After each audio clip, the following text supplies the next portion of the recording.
Consensus Network.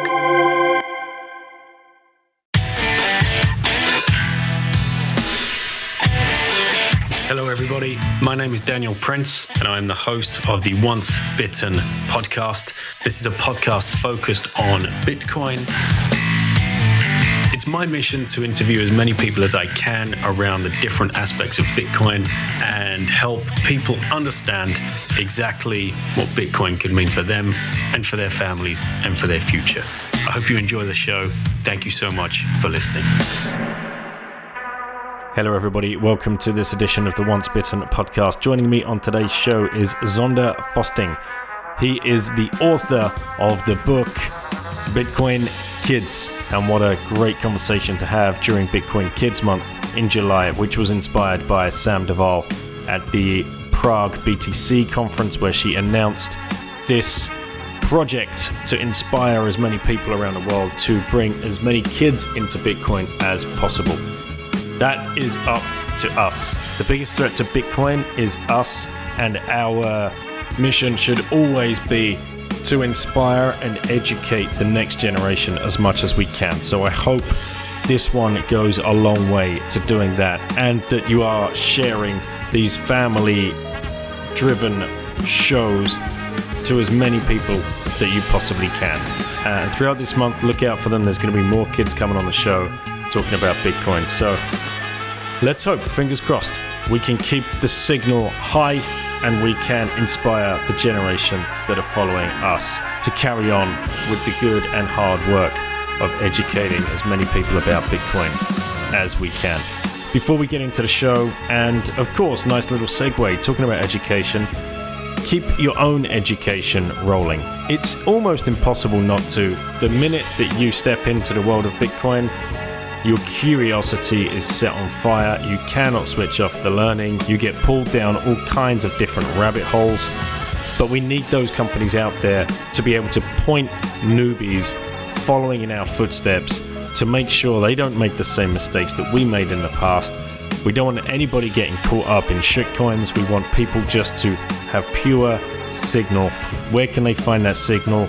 With Bitcoin-only companies, but Bitcoin-only companies face an uphill struggle. They are very much underfunded, they are very much up against regulations, and they're very much just trying to survive and hopefully make it through the next 4 to 8 years and still be around and offer their services to those people that need them. The companies that have aligned themselves with this show and have been kind enough to show support to mine and Lauren's work are Swan Bitcoin. They are based out of the US. That is an app you can just download and start dollar cost averaging into Bitcoin. They also have a white glove service. You can speak directly to the financial advising team over there. And in Europe, we have the same kind of service coming from the Relay guys, relai.ch/BITten. And founders Julian and Adam were just on the show this month as well, talking about what's been going on at Relay and the new things that are coming out. You can stack with those guys up to 1,000 Swiss or equivalent per day straight away. Just download the app and get going. And if you use the code BITTEN, you're going to save on commissions. They've got Benjamin there, the white glove guy. He's going to talk to businesses or high net worth individuals that are looking to move their savings or accept Bitcoin in their merchant stores. Coin Corner are based out of the UK, and they can serve Europe and the Britcoiners. So sterling or euro is easily exchanged on the Coin Corner exchange. You can head over to the link in the show notes and get yourself a free 10 euros or pounds worth of Bitcoin with that first £100 that you exchange. Danny and the team doing great work as always. Hodl are a global peer-to-peer trading platform. No KYC required, and Max is going to have some more news coming out. They're also hosting the Baltic Honey Badger conference, which is an absolute pure signal, an absolute must for Bitcoin maxis to get to. It's held in Riga in Latvia. Hit the link in the show notes and use the code BITTEN at checkout. You'll save on tickets there 10%. Now, if you want to up privacy and up your education, wasabiwallet.io is the best place to go and start learning about CoinJoin. It's literally as easy as downloading the software, creating a wallet and testing that wallet out, run some Satoshis through it, see the coin join happen, and then final step, make sure you take cold storage of these Bitcoin. Get them off of any hot wallets, any apps, any exchanges, and you can use Bitbox. Bitbox.swiss/BITten and use the code BITten. You'll get a 5% discount. Mempool.space is a perfect place to go and up your education, as is Consensus Network, because you can buy many books from there in different languages. Hit up OPA, Orange Pill app, get yourself on there, meet some plebs around you, and get to Liberty in Our Lifetime in Prague in October. Use the code BITten at checkout, you'll get 10% off. It's the Free Cities Foundation doing great work, bringing freedom communities together all over the world and sharing ideas. I hope you enjoy this one with Nzonda. Thank you so much for listening. All right, we're recording. Nzonda, nice to meet you, brother. Thank you, and I'm very excited to be here, and I can't wait to talk about my journey and to tell other people how amazing Bitcoin is. Thank you so much for the opportunity. Oh, absolutely. It's a pleasure. Thank you for reaching out. Thank you for what you're doing as well in the Bitcoin space, for helping with education, especially of those so young. It's an incredible project. I want to, let's find out who you are. So the listeners tuning in have an idea of where you're at, where you grew up, and your kind of, your work up until now before entering Bitcoin. Okay. I grew up pretty much all my life in Cameroon, which is West Central Africa, and Cameroon is the only two bilingual countries plus Canada in the world. So most Cameroonians speak French and English. Were colonized by France and Britain at some point. We mostly have mixed education, so we are very balanced when it comes to both languages, most Cameroonians. And I did my schooling here, but at some point during my schooling, I've always been somebody who likes to learn by themselves and learn by doing. But school wasn't really helping me much, especially about how I wanted to go with my life and stuff like that. Even though I was just getting to that adulthood, I just really had clear visions of how I wanted to start.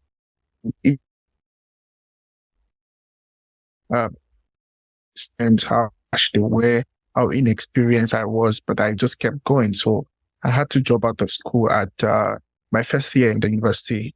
So since then on, I just learned on my own on YouTube, read as much books as I could.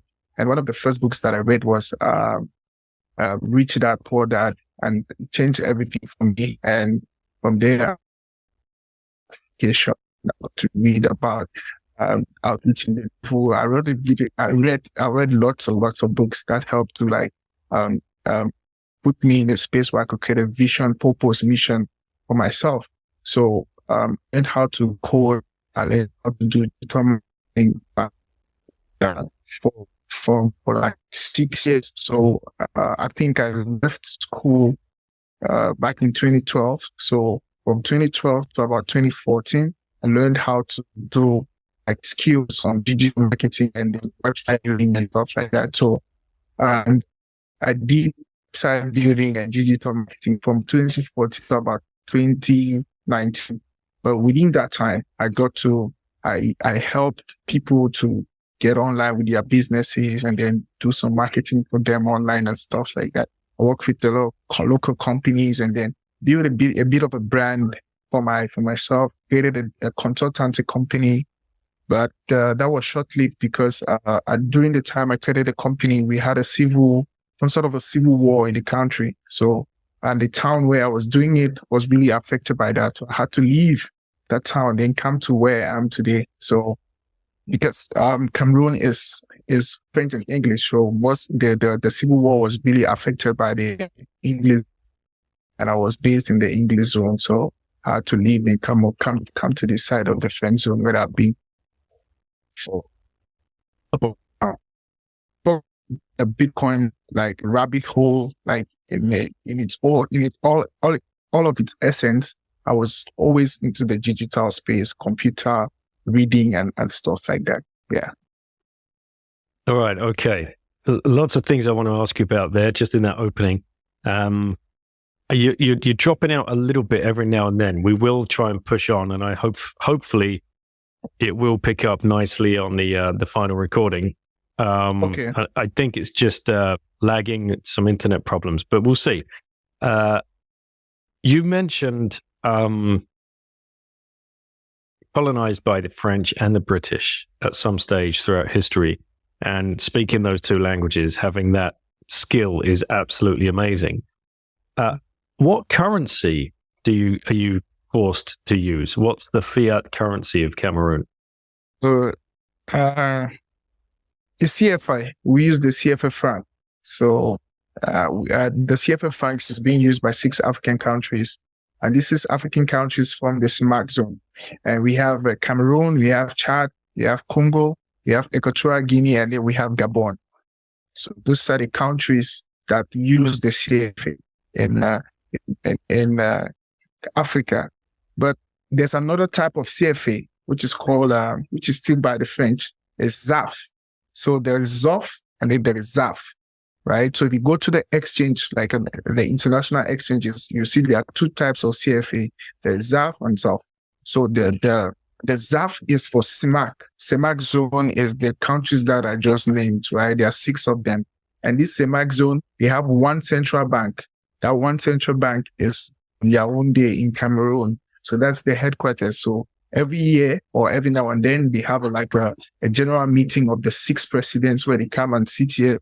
They decide what amount of money they have to throw back into the system. They have to change the color of the paper after 10 years, how the coin should look like, the design and stuff. So that's what they do. But countries like Senegal, Mali, Cote d'Ivoire, every other French-speaking countries in Africa that is not the Central African zone uses the ZOF, right?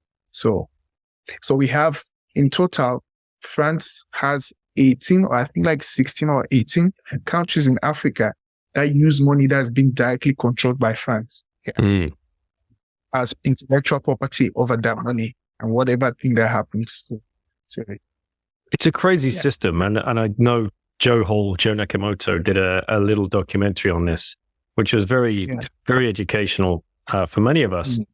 To think that France sits here in Europe, very much entrenched in the Eurozone and using the euro, and having Christine Lagarde at the head of the European Central Bank, yet they lord over 16 to 18 different African countries with direct control over those currencies, like the CFA.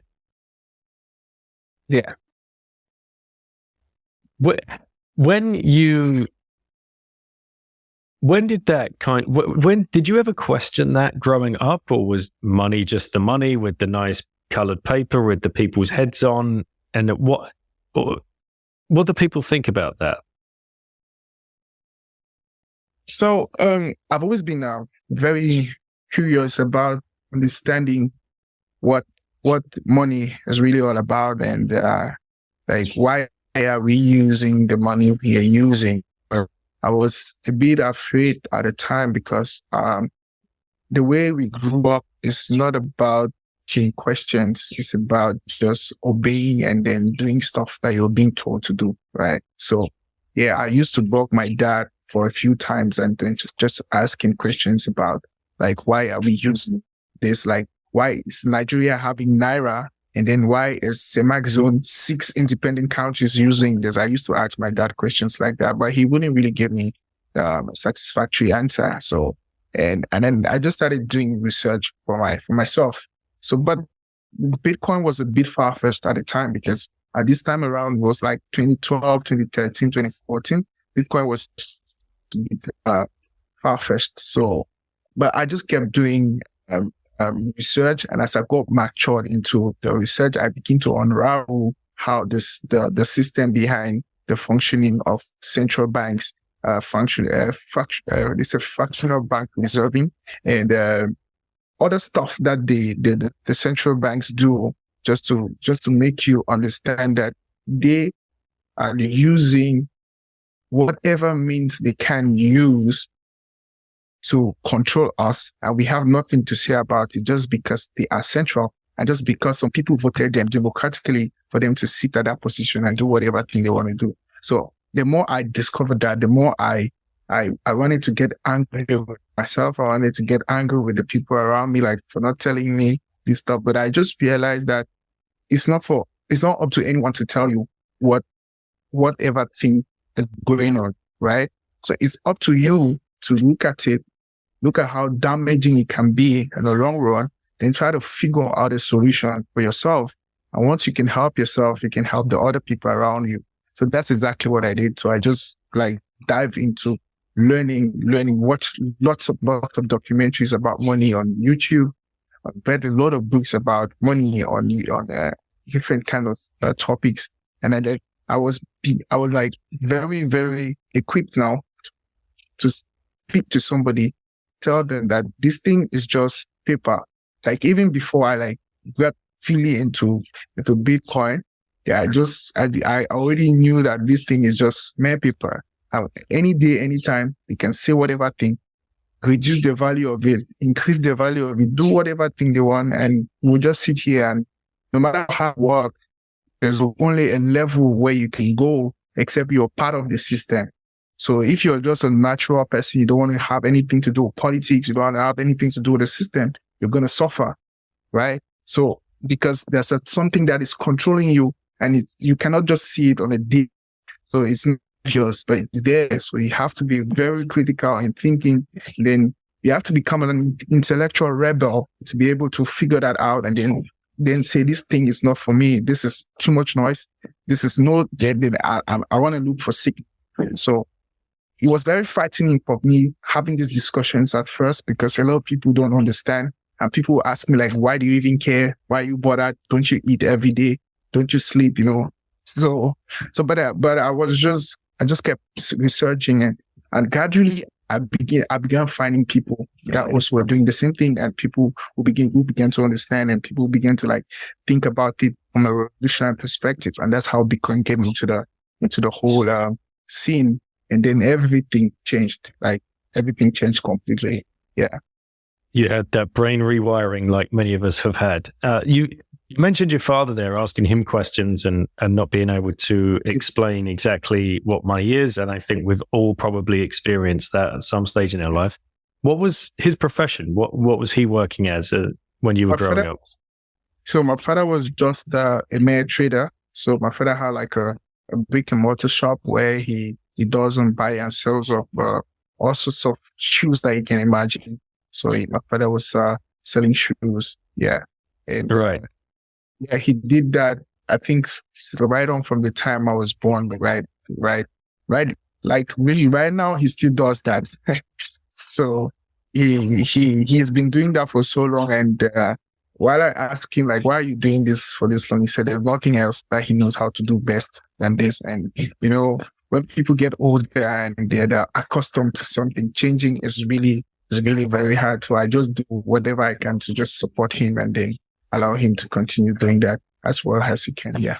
How old were you when France devalued the currency, and how did that affect the family? So France devalued the currency, I think, like 2 years before I was born, because I was born in 1992. Yeah, I think like 1990, I think. Yeah, if I'm not mistaken. So like 2 years before I was born. And I didn't really know how it affected the family because my dad really never told me anything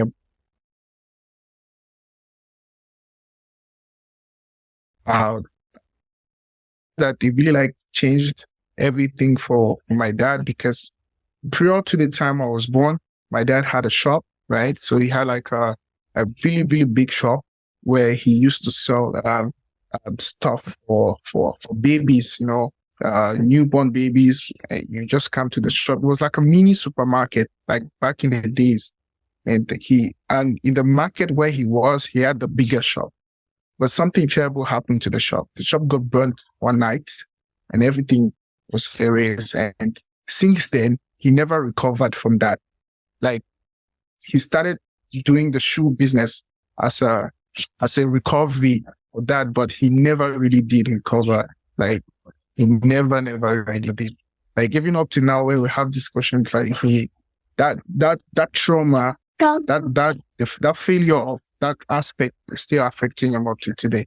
And I believe that at some point it was because of the system that was in place, because even getting by funds, investment and stuff like that was really, really difficult. My mom used to tell me how difficult things were for him, living from a place where he was basically financially stable, comfortable, and then everything goes down. Then he's struggling to be able to get back up, and then there's just no way. Then the only option for him was just start to pick shoes around and then building a business around selling shoes. So I grew up in an environment where we had just the needful, like what to just get by, and that has been my biggest competitive advantage, because I took all of those limits and then created abundance for myself.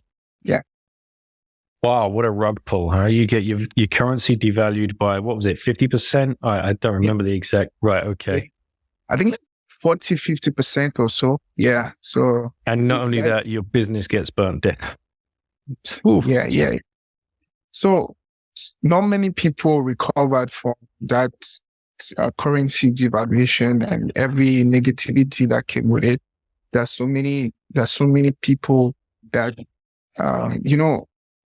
there are very few people in the world that could wake up, right? And we don't have as much room in terms of how we can see the future right here. So most of our parents were from villages, like small rural, like really rural areas, and they had little room in terms of experience and who to follow based on maybe life strategies and then life experiences and the things that you can learn.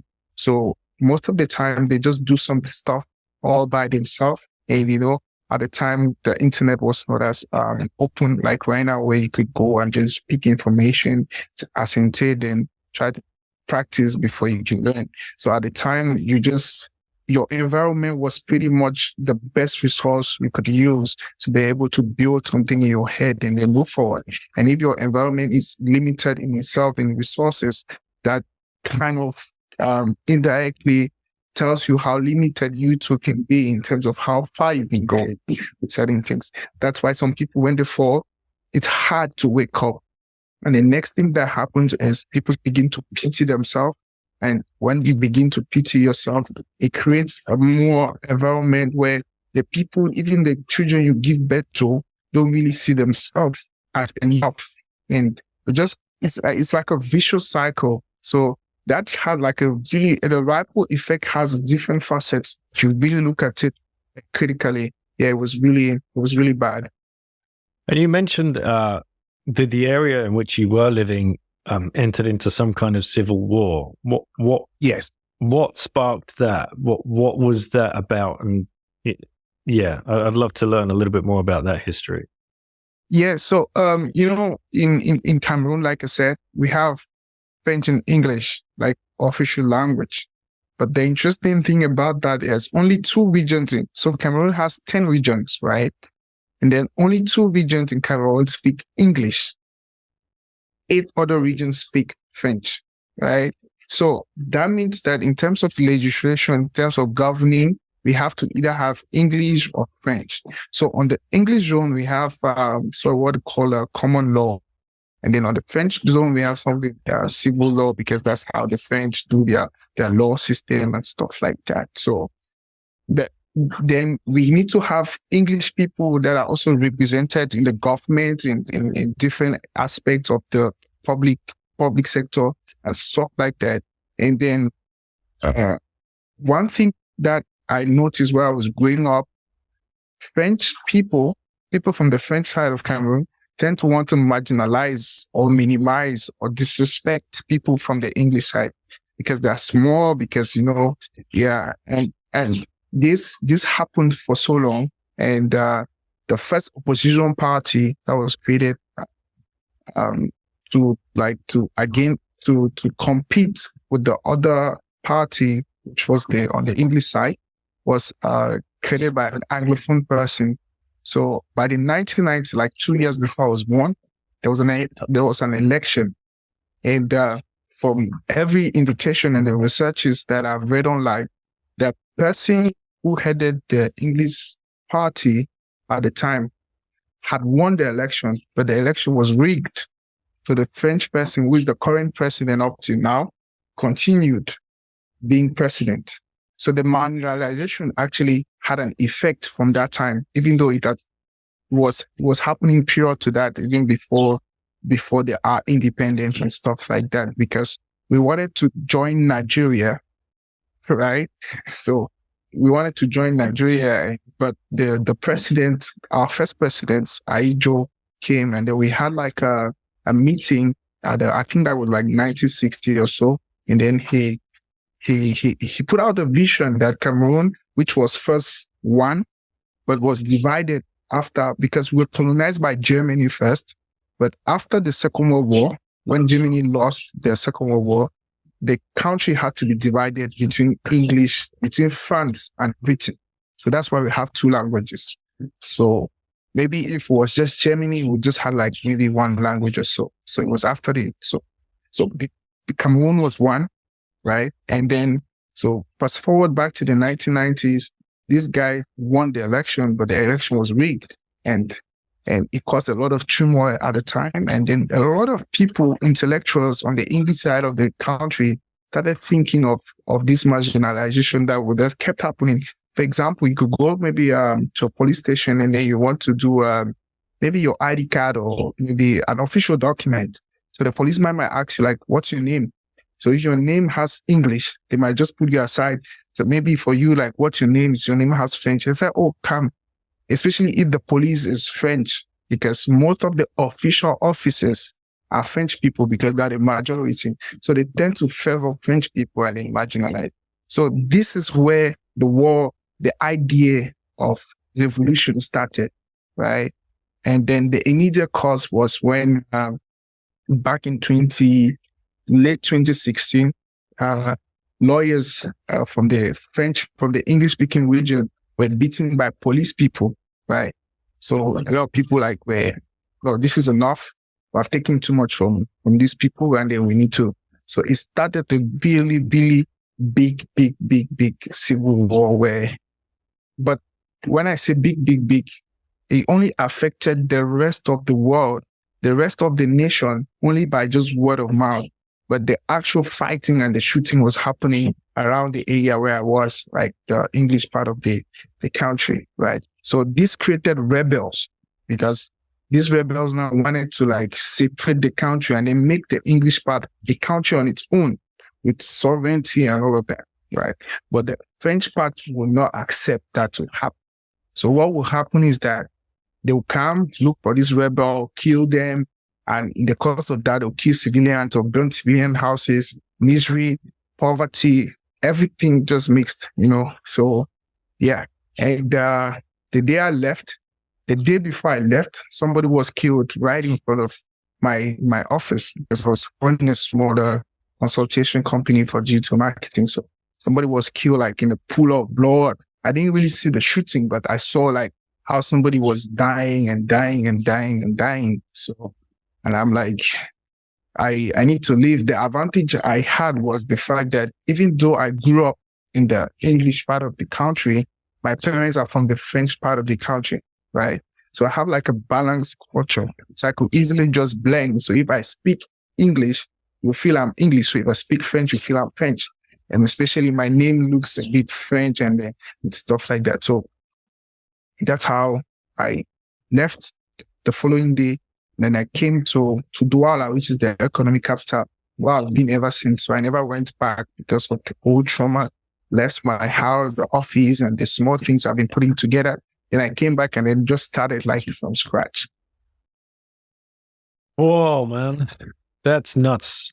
And who'd have thought the English-French still fighting each other after all of these centuries? Yeah. But yeah, and as well, it's just classic divide and conquer and create problems, divide the nation, fuel that hatred. The central banks have been doing for God knows how long, just to gain more control over people, and the destruction and the hurt that these people have caused over the last couple of centuries is just so disgusting. And well, thank goodness we have Bitcoin now. We have that peaceful opportunity to opt out of all of their fuckery. Yeah. But anyway, Lauren has just walked in to ask you a question. So 1 second. Lauren, this is Nzonda. Hi. Hi, Lauren. How are you? Good, you? I'm great. Nice to have you on here. Thank you. So my question is, why do you write comics? Why do I write comics? That's a good question. I think that you're the first person to ask me the question. Most people just ask me like, why did you write a book? So, I wrote the comic because I want to, first it was about my son, because I have a 3-year-old son, and, I've read about sound money for too long, and I was looking for a way to make him understand, what sound money is. So, but it didn't really start off like that. So one day I was working on my computer, and he came around because he's very inquisitive. And by some means, he saw the Bitcoin logo on my screen. He asked me, "Dad, what's that?" I said, "Bitcoin logo." He said, "What's Bitcoin?" I said, "Bitcoin is digital money." Then he looked at me. Then he looked at the screen. He could not say digital money because it's just like few months before he was doing it.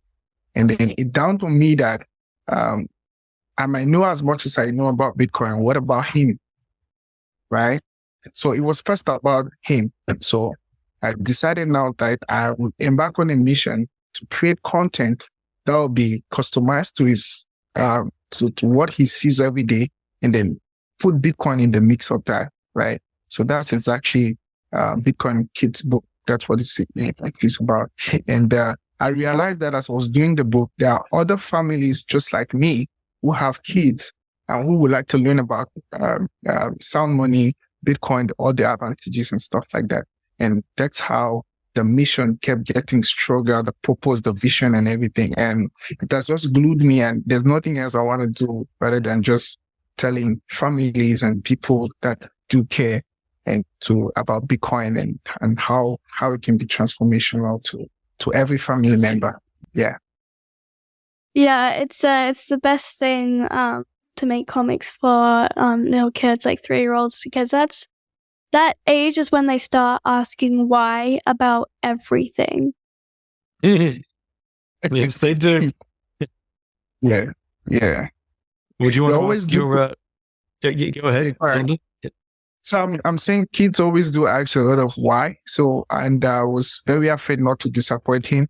I want to be able to answer his questions as much as I can to be satisfactory. So he gets to understand the world better before he gets to really start interacting with people as he gets mature. Yeah. When you ask your usual question. What is your favorite thing about Bitcoin? Generational wealth. That's my favorite. Yeah. Generational wealth. Like without thinking too much.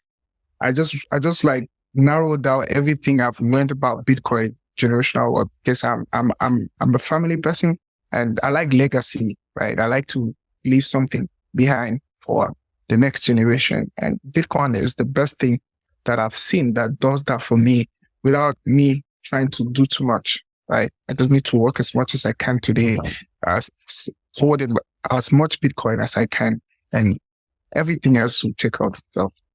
Yeah. All right. Thank you. Thank you. Thank you. Thank you so much. Yeah, nice meeting you. Yeah. Bye. Bye-bye. Take care. She's amazing. Thank you, mate. Thank you. Yeah. So, right. So we were on the story there, weren't we? We've done the currency devaluation, the knock-on effect of that, the civil war, the knock-on effect of that. You falling into the rabbit hole of self-directed education, which is obviously something anybody that listens to the show is aware that I'm a big proponent of that, and that the fact that the state education system is nothing but an indoctrination camp, gulag, actually, for want of a better word, for them to be able to steal kids' hearts and minds from a very young age. And what's I'm not sure if you're even aware of this, but the narrative we get spun up here in the so-called West is that, free education is a human right. And then, so if you ever challenge the education system, right, which I've done thousands of times, the classic normie answer is, what? Well, free education is a human right. What, don't you like education? I mean, try telling that to somebody in Africa. I'm like, what? What's that got? Where does Africa come into this?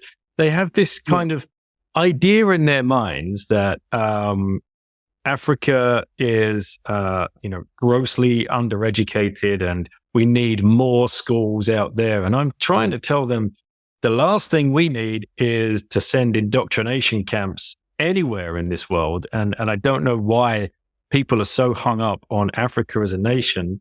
As a continent that is desperately crying out for this. So I'd love to hear your experience from growing up in the education system and what you see, and why ultimately you came to the realization that self-directed education is by far and away the best way to learn.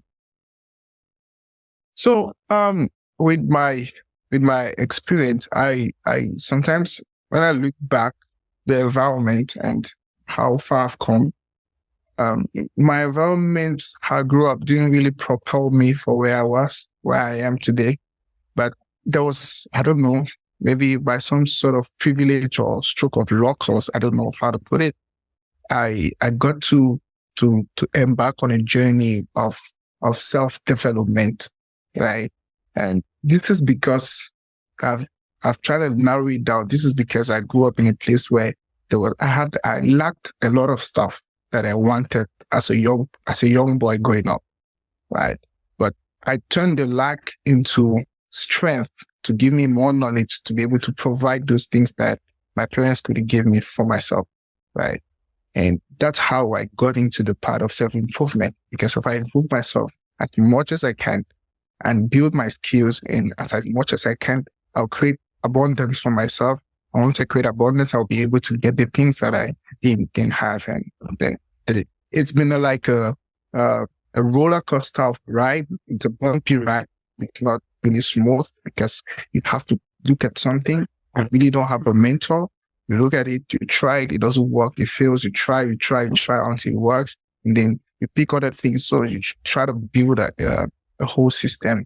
And I realized that school versus how fast I was learning, like it was like a day and night, the how the school does the teaching and how you go on yourself and pick up a book and how fast you can retain and then practically see how you can solve a problem based on what you have read versus what you learned in school. I was making that analysis. And that's what even pushed me to I'm enough with school for now, and then I'll just go on with myself right now. And then they're doing stuff. And by the way, my parents were struggling a lot to send me to school, so I had to save them the stress to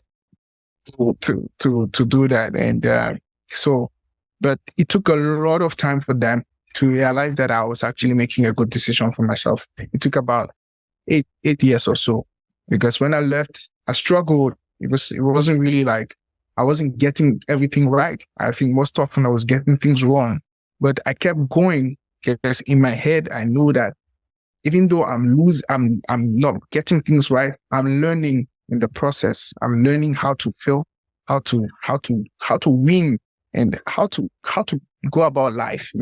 Life is not about always just seeking for happiness. It's about finding yourself amidst chaos, right? So if you can function in chaos, you become unstoppable. So that's how I was trying to mold myself, and then building myself to a place where I might just stand back and then look and say, wow, I did it, regardless of how bumpy the ride was, regardless of the challenges, regardless of the people who said stuff. But self-education is my biggest competitive advantage. The fact that I can just sit, I need a specific knowledge about something. I go on Google, I research, I pick the book, I go to YouTube, something, I read 2-3 hours, and I'm already in the mix of what I want to do. For me, nothing compares to that. Really nothing. And I had to develop a skill to like learning. So because once I like to learn is the foundation for me to gain any skill, any knowledge in anything that I want. Yeah. Yeah. Yeah. You didn't develop the skill, you just refound it, because it's human nature to love learning. It's just that it gets beaten out of us systematically through the education system just by sit down, shut up, do as I say. That's not learning. That's just being taught at. And nobody likes that. Like it inherently will rebel against that with every fiber of your body. But still, we do it to kids from the age of 3, 4, or 5 years of age and put them straight into the system and expect them to be able to spout dates off when auntie or grandmother asks them, how's school and what did you learn today and blah, blah, blah. It's nuts. So did anybody tell you about Bitcoin, or did you just kind of run into it when you were doing your self-directed education, trying to learn about money? So back in 2017, I just have to mention this. I like how you asked the question, because it really just made me like reflect deeply. I've had a few podcasts, but I think this is the first one that I'm really getting into the details of how the development of myself and everything I'm doing. Yeah. So I appreciate you for that. Thank you. And so before the Bitcoin and everything, I used to have like a group of young guys, right? And I'll tell you how those group that I created has compounded in so many things I'm doing now. So back in 2017, because I was studying a self-learning journey in 2012, I had a lot of knowledge to share with people. I know the thing about learning is when you teach people, you retain more. Right. So most often when I was with my peers, I used to speak. Some people, like, it just clicks with them, and then they just started asking like more questions, like, what do you do? Can we work together and stuff? So I built like a group of young people. That was like, I think like 5 of them. Right. And these guys were like incredibly smart.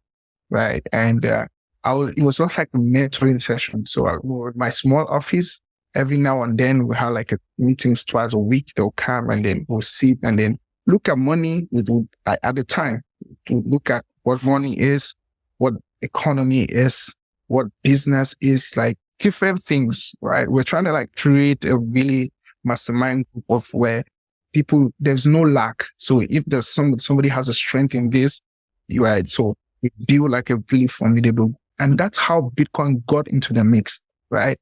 Because we're doing focused research and we're looking for different alternatives. So what we did at the time is we put money together. I think back in 2017, Bitcoin was, I think, a bit more than $2,000 or so. I think, I don't really remember the figure, but we put money together with like, I think $500, right? But something happened along the line. So we're using, I think Coinbase was what was available for us to buy Bitcoin or so. But since we didn't really like have the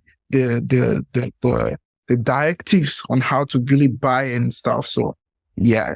So someone got us scammed along that time. Yeah. So we since the money wasn't coming from one person, we didn't really feel like the impact, right? But we never stopped learning. All of us kept on learning. But what separated us finally was the civil war that I told you about. So the civil war made it so that I couldn't keep up with the meeting and stuff. I needed to go like search for myself and then try to like rebuild myself, because I was actually leaving everything that I was building and behind and stuff. So when we separated, it was really bad for everybody, because we were building something really, really strong, which I think it will continue today. I think we'll be like one of the most smartest group of people in Cameroon, and I think around Africa, that whatever thing that you're looking for in terms of business, economy, money and stuff, we could be able to give you like very good information that you use for yourselves. Yeah. So, but the war came, separated everybody, and we lost touch. I lost touch with some people, but some people that had instilled some good like work ethic and stuff with them. We kept on talking, and then some of them got into Bitcoin, but me, I didn't really get into Bitcoin again immediately after that, because I was going through a lot, like mentally. I was trying to like really settle myself, shelter, as I came to this side of Douala and try to figure out how I could do. So it took me like a year or two to get back into Bitcoin. But this time was different. Not putting money, but putting money in, like investing in myself. So I picked up the Bitcoin standard. I picked up 21 lessons, and that's how the rabbit hole started for me. And I just kept reading. Then I started sharing the knowledge. So, but along the line, I got into because my environment was full of shitcoiners, right? And before then, I had not gotten into the mix of Bitcoin Twitter to really like build that Bitcoin culture, right? After reading the Bitcoin standard 21 lessons, I knew the power of Bitcoin. I knew what Bitcoin was. I knew everything. But now, finding the environment and stuff, I didn't really just go to Twitter immediately. So I had a lot of peers around that time. So because when I was sharing the thing, I really didn't know the difference between crypto and Bitcoin, shitcoin, I didn't really. So I was just talking about crypto at the time, right?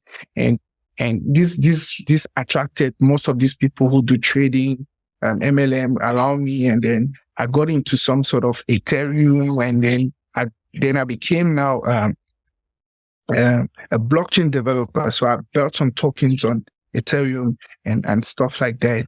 And so if you check on Facebook or Google, you see some of my posts. You see a self-taught blockchain developer and stuff. So I built some DEX platforms and decentralized and stuff. So since I was doing a lot of stuff on Ethereum, I just read Bitcoin standard and stuff.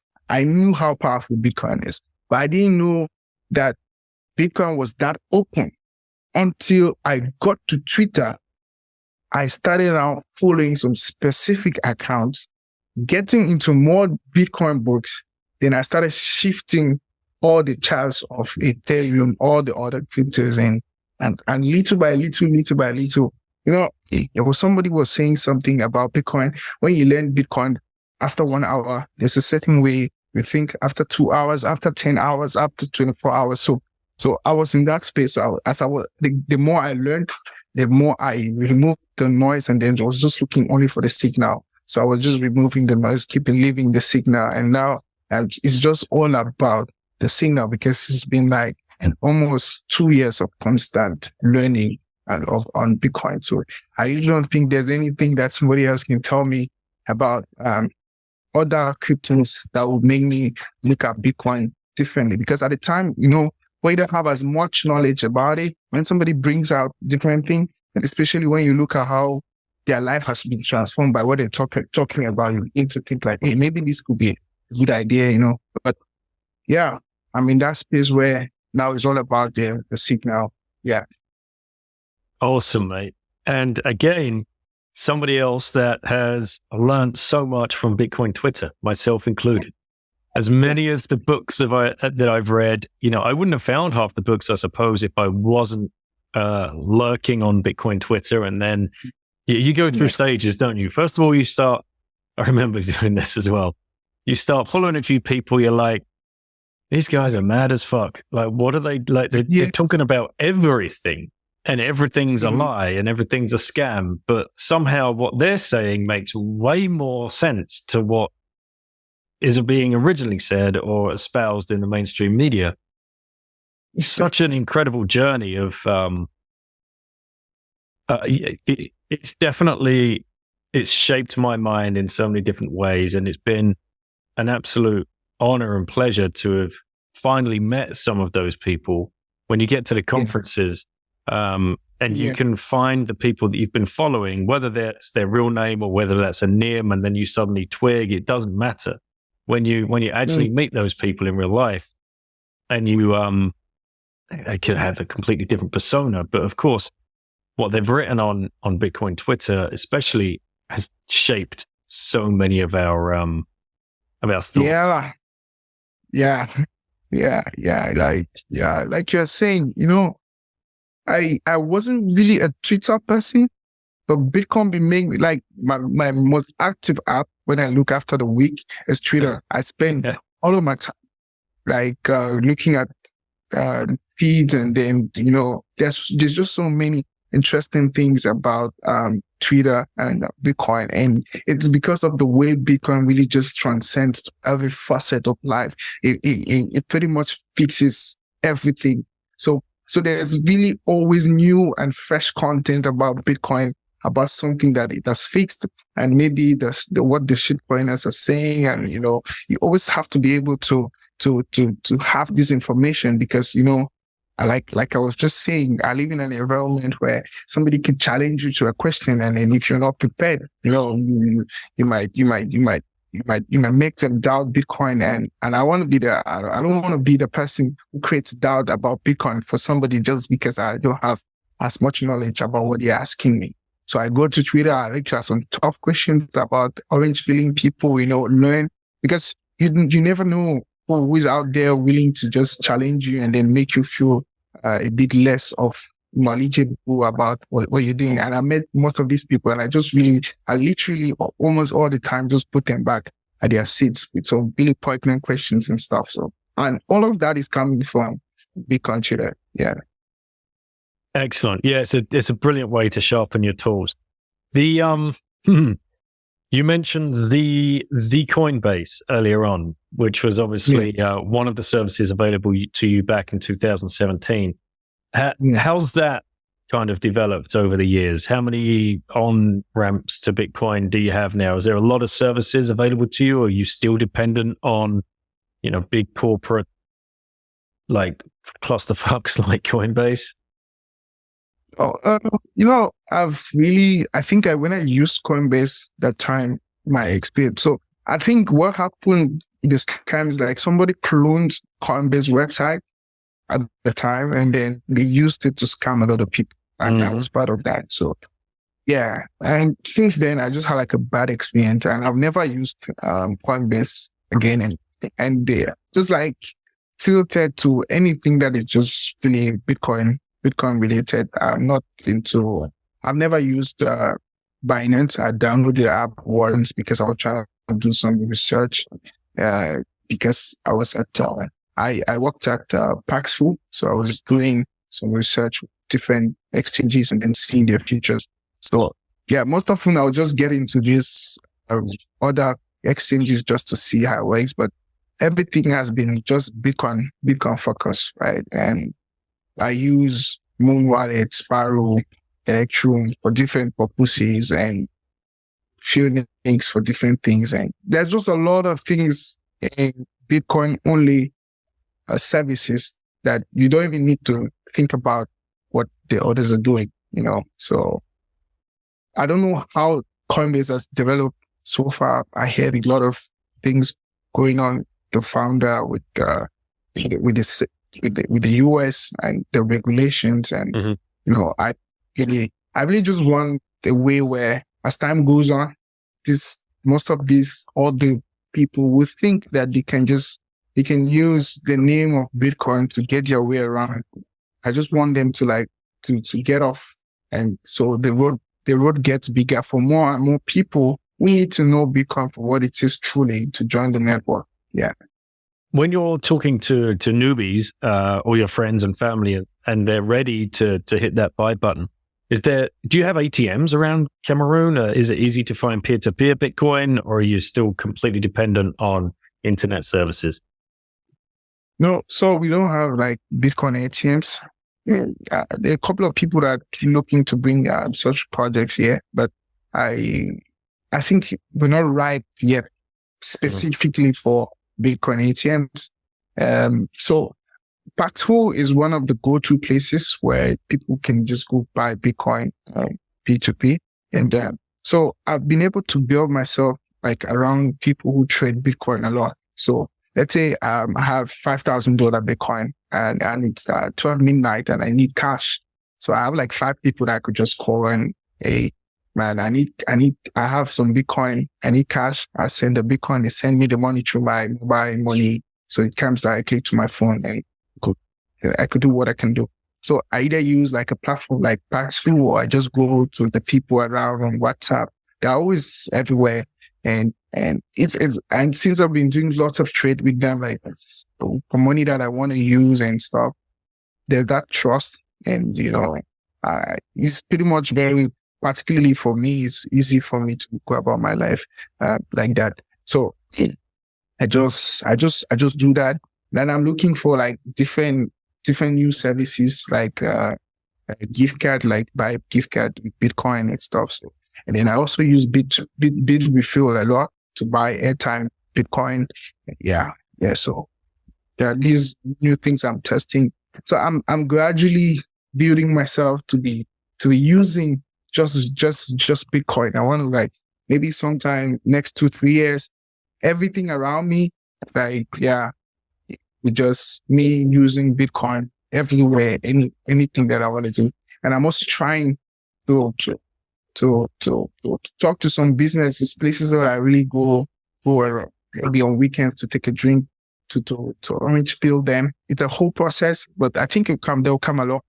So if these places where I go to buy my stuff and take drinks, they do accept Bitcoin, there'll be no need for me to change. So I want to get to the point where I don't need to convert the money to fiat. I just use it just like that. Yeah. So far, I've managed with my favorite restaurant, my mechanic, and the guy that cuts my hair, although he's chickening out a little bit recently. So it's happening very slowly. And like you, I have a little signal group where if I need a fiat on ramp, there's always someone there willing to buy the Bitcoin so that you can. We'll get there. It feels slow, but in the grand scheme of things, this is happening at lightning speed. It's all right. So back to the book, or like the comic, as Lauren called it. You described to her your driving force and your reason to do it. I'd like to know, how did you find the illustrator for it? Was this just a friend of yours, or you paid in Bitcoin, or somebody just wanted to be part of the project? So, like I told you, I created a group, a mastermind back in 2017. One of the guys who did the comic, like who's actually the project manager of the comic, was actually one of the guys I used to mentor back in 2017. Right. So, and he understands how I think, the vision, the mission, and stuff like that. And I paid him in Bitcoin. So he was a project manager, and then he had 2 other guys that were like doing the thing. So I came up with the scenarios, and with him, because he's a very good writer and very good researcher at that. So we came up with the whole idea, and then he managed the project with the comic guys, and that's how we did it. It was pretty much very, let me not say easy, but it was easy. We could easily just get along, even at the difficult moments in the project, because we had like a relationship back then. And even when I left Paxful, because I was using my earnings from Paxful to be able to fund the project. So the Paxful laid me off in November last year. So, and my plan was to like, that November where I was getting laid off, my plan was like finish the money that was in the contract. And then I launched the book in December of 2020. Right. But as I was cut off, the plans changed, right? So I had to divert some of the money back to some family things that I put a bit further and stuff like that. So it dampened on the project, but the guy understood because of our relationship. Right? So he didn't give me like a lot of stress and stuff like that. Yeah, but the only stress I was really feeling excited to launch the book in December, which was not possible because of funds and stuff like that. And the guy who is like right now doing like the digital marketing and then email marketing of the group, is still one of the guys I used to make back in 2017. Yeah. Did you list on you listed on Geyser as well? I think, if I remember rightly. Yeah. Guys, and support that I got from people like you and other guys, helped me like to put things together and then pay a lot and do this stuff. I was really like very I invested like everything on the project, and I was like, I'm doing this for the long time, right? And whatever happens, this is Bitcoin, and whatever happens, right? I was not really thinking about the outcome, right? But I was just like focused first on the project, because the times when you think about the result too much, the outcome of what you do, of something that you're doing, you tend not to have the willpower to continue doing. So I just like tend to focus on the work and then blind myself from the outcome first. But when I'm done, we'll figure the outcome out. So there's a lot of figuring out that I'm doing now that if I thought about, I wouldn't have started the project in the first place. Yeah, especially about distribution. Distribution in Africa is a whole hassle. So that alone could make me not to do the project. Exactly. You want to do one stage at a time. Keep that flywheel turning, and because you'll get completely overwhelmed if you think about the whole thing. Yes. So that was actually my next question. If anybody wants to buy the book, how can they get a copy? Is there a website up? Can they get it from Amazon? Is it on Consensus Network? Do you sell them in person at conferences? What's the best way? So the digital copy is on the website. So the website is on my bio on Twitter. So the digital copy is there. Somebody can just go pay with Lightning. Then you have the digital copy. That's already cool. But for Amazon, we're currently doing everything to make it available on Amazon by the end of this month of June. And Consensus, I'm in talks with Consensus to put the book on their website and stuff like that. And we're also translating to different languages, right? So we just finished the French version, and then there's Swahili, there's Pidgin, Yoruba, Pidgin English that we speak in Africa too. And there's this other guy I got to know from Indonesia. So he's just putting it out in the Indonesian language. So they're just different languages that are coming up, and it's getting really interesting.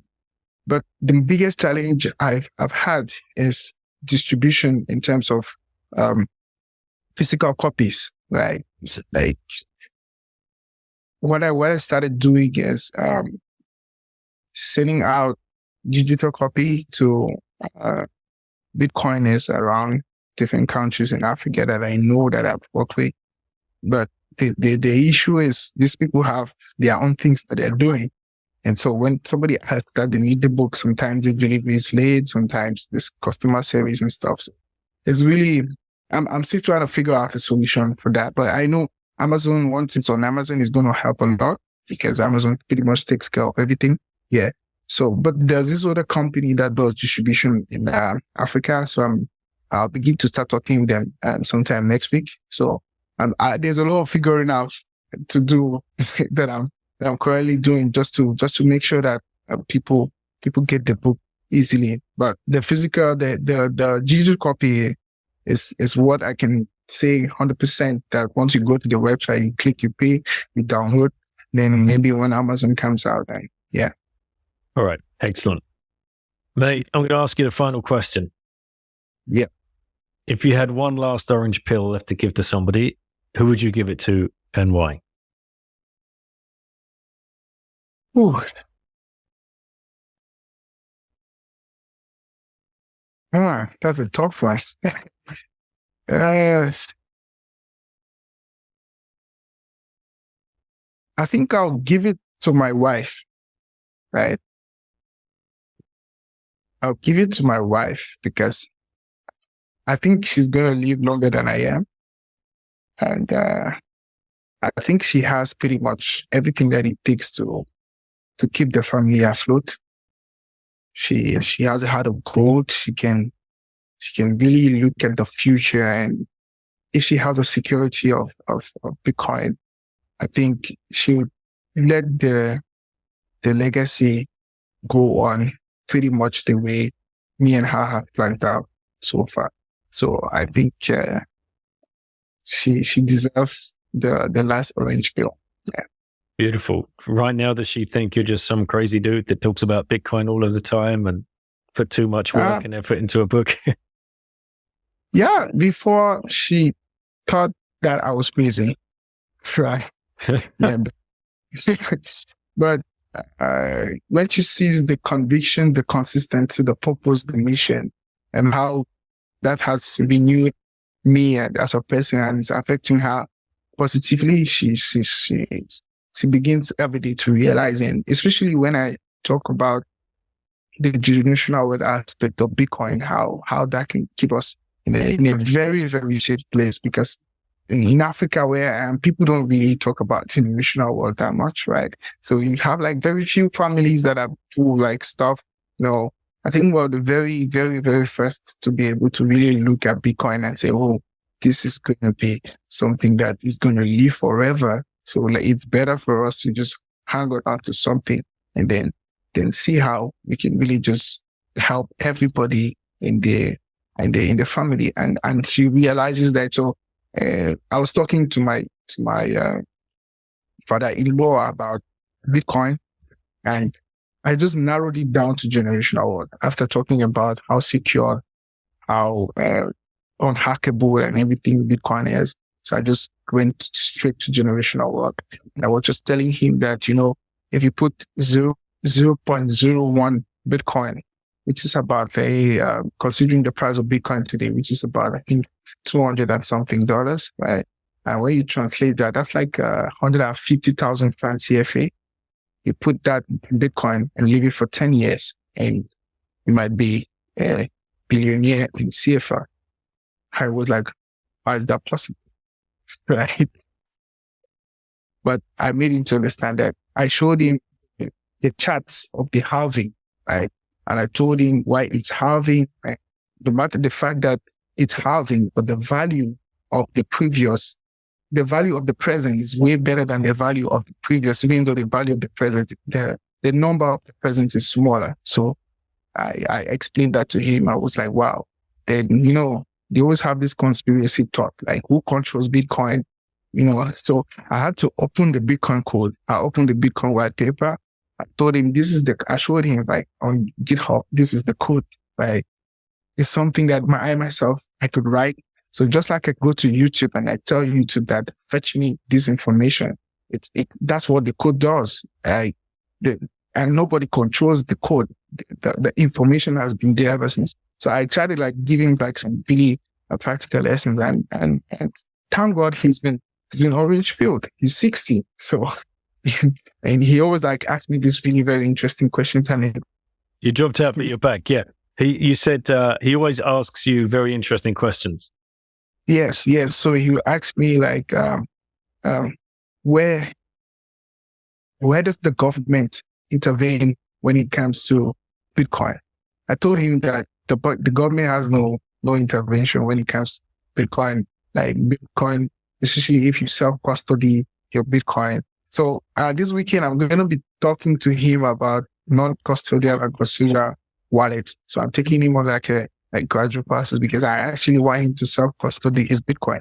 I told him that even if he doesn't get to see the Bitcoin to the level where he wants, right? If he has daughters, he has a son, like 2 sons that are still like 20 years old and stuff.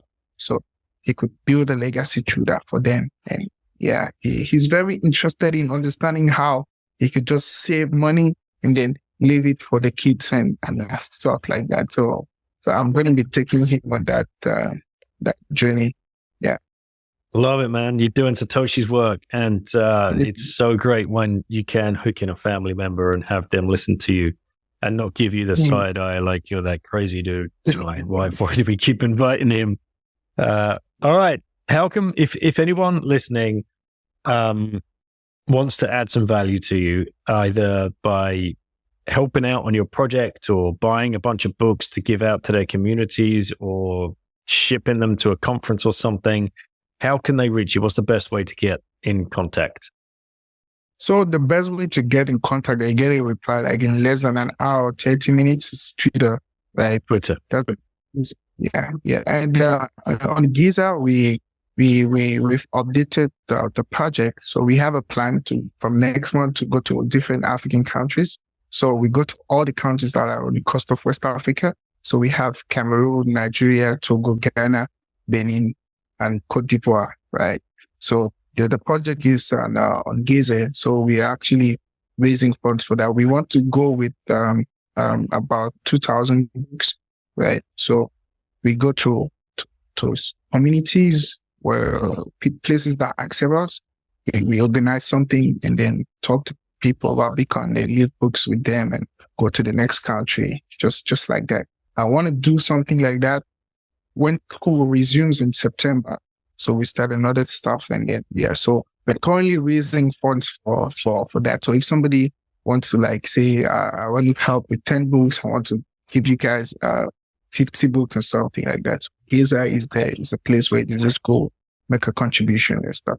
And by the 14th, I'll be at Cafe Bitcoin to talk about the project of going to different African countries in a bid to raise funds to be able to go tell families about Bitcoin, because that's my new power mission, telling families just like myself.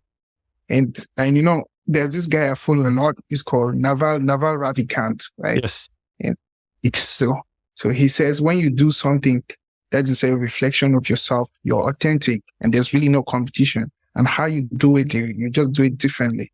So each person I talk to is like I'm talking to my wife or my son and stuff. So he has this thing in me, and that's what I just want to keep doing. And we have meetups that we do, teaching people about generational wealth on Bitcoin. Why? Because the spectrum of Bitcoin in Cameroon, cryptocurrency is just about making some quick cash and rock pool and stuff like that. So we think that helping people to think about Bitcoin, generational wealth, because most people feel like Bitcoin, I just need to come into Bitcoin and then look for the sweet spot, put my money, and then 2-3 days cash out and that's it, right? And most of the time when it comes, 99% of the issues begin to say Bitcoin is bad, and so the approach we're using here is you don't need to leave your job necessarily, right? Except it gets to a point where you think you're very dissatisfactory. But you can use Bitcoin as a hedge over your job. Yes, Bitcoin is hedge over inflation, but you can also use it as a hedge to make your job interesting so you can gain some skills from there, some money, some earnings, and then take part of the earnings and put it into Bitcoin. Don't leave your job. Bitcoin doesn't make you rich overnight. Bitcoin can save the value of what you're working for, right? So that's the kind of thing we tell people. Because people come to you now and then, do you have to leave my job? I want to start doing trading. I'm like, no, you don't have to do that. You just have to use Bitcoin as a hedge to protect the value you're creating. And that's what Bitcoin is mainly created for. We just focus on that and then help people to like really look at Bitcoin differently. And we also want to do a Bitcoin halving party in 2024. So we're trying to look at it's also, people like to come to places where they enjoy and stuff. So one of Orange Pay people during that time subtly, but in the midst of really a lot of fanfare and stuff like that. I'm talking to a couple of friends to see how we can put that together in a bit to orange pay more people onto the Bitcoin standard. Love it, mate. Well, How can we lose? How can we lose when everybody is doing such amazing work out there in the Bitcoin space, and we're just getting more and more people every single day, right? That's the point. Every single day, more people join the network than leave it. That number will go up forever. And people will follow you and your footsteps and start creating content in their own way and start educating people in their own way. One person at a day, plebs. This is all we have to do. That's literally, it's that easy. It's This is the only thing we have to do. Like, there's no way out of the way. We just have to keep telling as much people about, people have already like put me a label. So that guy's coming, he's going to be talking about Bitcoin again. So each time I said I was leaving, people are not talking about Bitcoin. I just want to instill, like, provoke something. So this talk about money and crypto comes in. And each time I do that, I realize that, some of my smart friends that do work and stuff, they don't know about money. Like, 3 of them had to pick up the Bitcoin Kids book, read how simple it is, like the history of money and all that. Like, Kai looked at me like, man, I didn't know. I knew about economics and stuff like that, but I didn't know the history of money. And I didn't know that Bitcoin is it's something that was built over time. It did not just fall from heaven and then be saving the life of everybody. There's actually a history dating back right from trade by barter, So, yeah, and I feel very happy all the time when people tell me that this thing is great, and I want to get into this space. Yeah.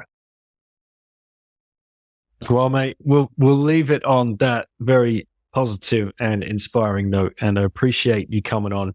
And I apologies to the listeners if there were any little interruptions at the beginning there, but I think the rest of the pod was pretty fine. Like, I don't think there were any audio problems at all. So fingers crossed this comes out really well. Thank you for everything that you're doing in the Bitcoin space, and hopefully one day, I will say, when we finally do get out to Africa and start visiting some countries over there, we'll come and find you, and I look forward to that. Okay, cool. I'm looking forward to that, and it was a privilege for me to be on the platform, and it's always a great pleasure to talk about Bitcoin with fellow plebs that are doing amazing work as yourself. And me sitting here talking to you is actually it makes me feel good, and it makes me think that Bitcoin is put everybody on a level playing field, regardless of where you are in the world. As long as you understand the Bitcoin standard, you become unstoppable. And thank you. It was a pleasure. For sure. See you later, brother. Take care. Okay, bye-bye. Well, plebs, I hope you were inspired by that with Nzonda. And look at what Bitcoin is doing. Here's 2 guys and a girl, when Lauren came in to ask her question. Completely different parts of the world. We would never, ever have met or even spoken or knew each other existed if we weren't working towards the same goal, and that goal being to educate as many people as we possibly can from anywhere in the world, from any age, about Bitcoin and the power of Bitcoin and what it could mean for them and their family and their future. I say at the beginning of every show, this is what this show is about. It's about bringing people together to have discussions, to create those big ideaed projects. He's written a book. Go and support him, please. Head over to the website in the links in the show notes. You'll find the book there. Reach out if you've got any way at all in which you can help him. Maybe you can help with some kind of distribution. I hope Consensus reach out and can get the book translated into as many different languages as possible. And let's get it in the right hands. Let's get it in schools. Not that I believe schools should exist in any way, shape or form, especially under a state system. But you know all that. But if they're there, let's get good content into them. Let's make sure that kids are being taught real ethics about money, what money is, and how it shapes a society, and how society has been broken because of the way that the money is manipulated. That medium of exchange, which we're all forced to use by the power of our government. And look how it was completely abused in this story in Cameroon, where all of a sudden his father wakes up and his net worth has just been halved overnight by someone pulling a lever halfway around the world. This makes no freaking sense, guys. This makes absolutely no freaking sense at all. And that's why Bitcoin is so important. And that's why we need to keep pushing the message in whatever way you can. And I know people here listening have got their own little pet project that they want to start working on. If only they found the time. You'll find the time.